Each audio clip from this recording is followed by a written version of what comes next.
अस्सलाम वालेकुम एवरीवन। आज मैं आप लोगों से क्वेश्चन करना चाहती हूँ कि अगर आपको कुछ चाहिए, बहुत ही ज़्यादा आपके दिल से जो तमन्ना है, या तो फिर आप बहुत ही सालों से उस चीज़ को पाने के लिए ट्राई कर रहे हो, तो आप क्या करोगे उस चीज़ को पाने के लिए? ज़ाहिर सी बात है, आप किसी से मांगोगे, उसके आगे गिड़गिड़ाओगे, या अगर ये सारी ज़रूरत नहीं पड़े तो आप मेहनत करके उसे हासिल करोगे या पैसे देकर हासिल करोगे। मतलब कुछ ना कुछ आपको अपने साइड से इन्वेस्टमेंट करना पड़ेगा। बट अगर मैं आपको एक चीज़ बताऊं कि विदाउट इन्वेस्टमेंट कोई सामने से अगर आपको बोले कि बताओ तुम्हें क्या चाहिए, तो आपका क्या रिएक्शन रहेगा?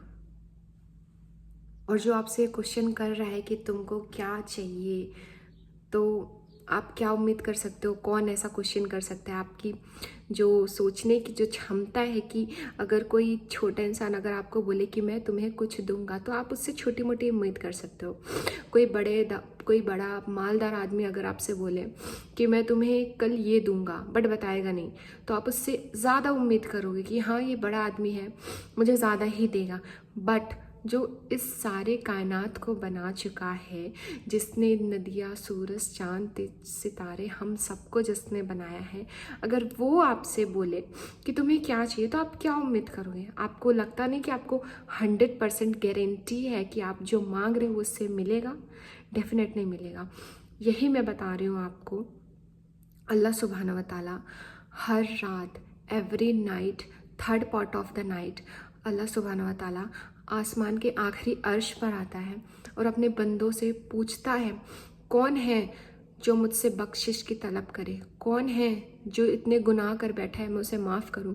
कौन है जिसे औलाद चाहिए? कौन है जिसे दर्द है, जिसे शिफा चाहिए? कौन है जो बीमार है? कौन है जिसे औलाद चाहिए? तो क्या आप उसके लिए क्या आप उसे मना करोगे कि यार मैं नहीं जाऊंगा उनके पास? क्यों नहीं जाओगे? डेफिनेटली। तो इसका ओवरऑल मतलब है, अल्लाह ताला जब third part of the night आता है, वो third part of the night को तहज्जुद का वक्त कहते हैं। तो बस मैं यही कहना चाहती हूँ आप लोगों को कि तहज्जुद पढ़ने से आपको जो चाहिए आपको डेफिनेटली मिल जाएगा। बस क्या करना है, आपको रात में उठना है, third part of the night उठना है, अल्लाह ताला से मांगना है, आपको जो भी चाहिए अल्लाह ताला आपको ज़रूर व ज़रूर अता करेगा।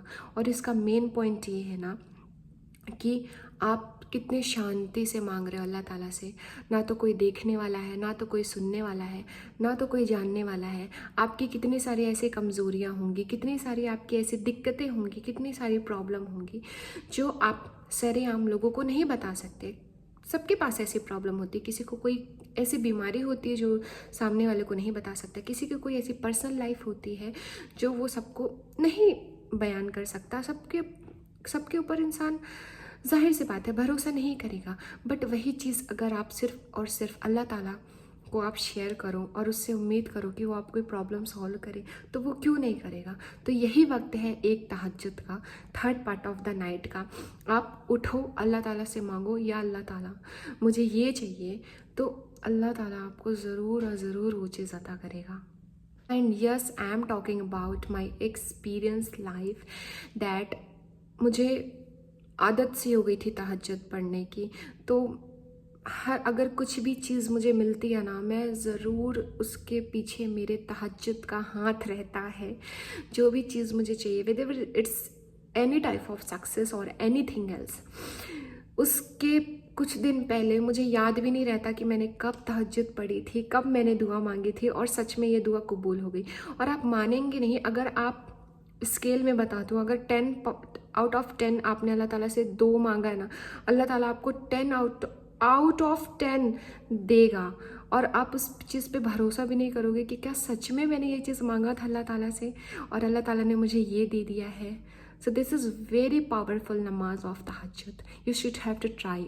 कई सारे लोगों का ना ये प्रॉब्लम रहता है, तहज्जुद कैसे पढ़ें, कब पढ़ें, कितना पढ़ें। तो मैं आपको बता देती हूँ कि तहज्जुद ऐसी कोई फ़र्ज़ नमाज नहीं है। तहज्जुद is a नफिल prayer.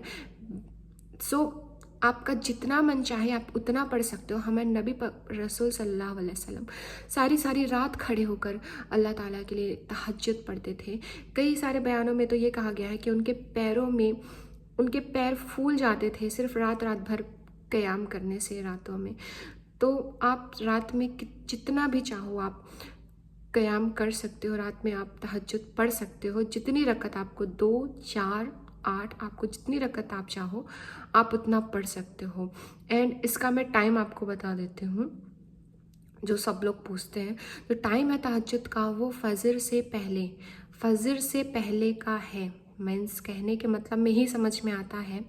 If I am talking about, I am telling that the third part of the night, that means third the last part.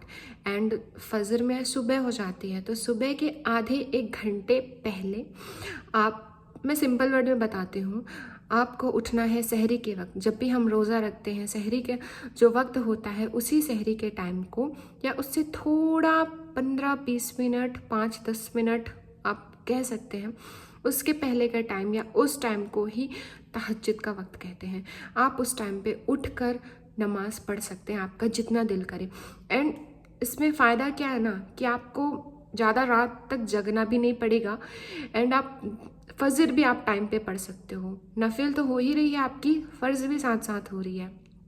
और तहज्जुद और फजर के बीच का जो टाइम है आप उसमें कुरान शरीफ पढ़ सकते हो। So that is very very very simple. पता है आपको कि तहज्जुद इतनी ज़्यादा पावरफुल क्यों है?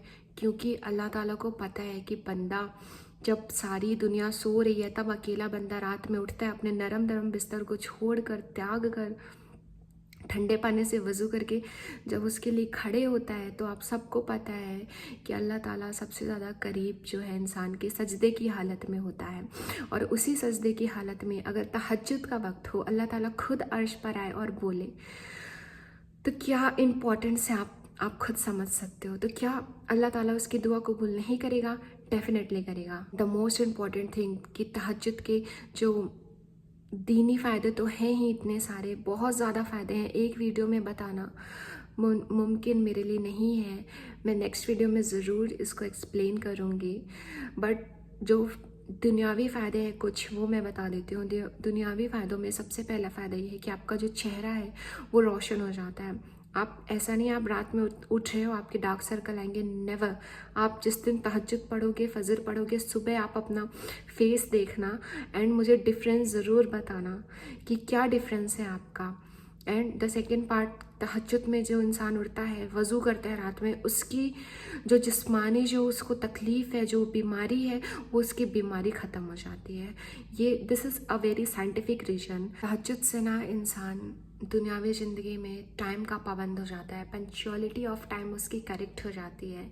क्योंकि जो इंसान दिन में सारे कामों को टालते रहता है, अब करूँगा, बाद में करूँगा, भूल गया या समथिंग लाइक दैट, तो अगर वो इंसान तहज्जुद के लिए अगर पंक्चुअल हो जाता है ना कि उसको रात में उठना है, अलार्म के साथ उठना है या अलार्म के बिना उठना है, या कोई उसे हार कर उठा रहा है, तो उसके दिल में जो रहता है ना कि हाँ मुझे तहज्जुद पढ़ना है, मुझे ये चीज़ चाहिए, वो चीज़ उसको भाग के तहज्जुद के पास उसको लेकर चली जाती है। तो जब इंसान रात में उठ सकता है तो क्या वो दिन में नहीं काम के लिए उठेगा? जैसे कि रात में अगर उसने जो टाइम डिसाइड किया है, एग्जांपल 4 AM 4:30 AM फॉर तहज्जुद, तो क्या जब वो इंसान रात में उठ सकता है तो क्या सुबह नहीं उठ पाएगा? डेफिनेटली वो सुबह उठेगा। दोपहर के दिन में उसका जो भी काम है अगर वो रात में भी कर रहा है तो वो दिन में भी डेफिनेटली करेगा। So that one is another example of the tahajjud. So all was the important points जो मैंने आपको बता दिए। मेरा फ़र्ज़ था आप लोगों को बताना, बाकी हिदायत देना अल्लाह का काम है। So meet you soon in the next video. Bye bye.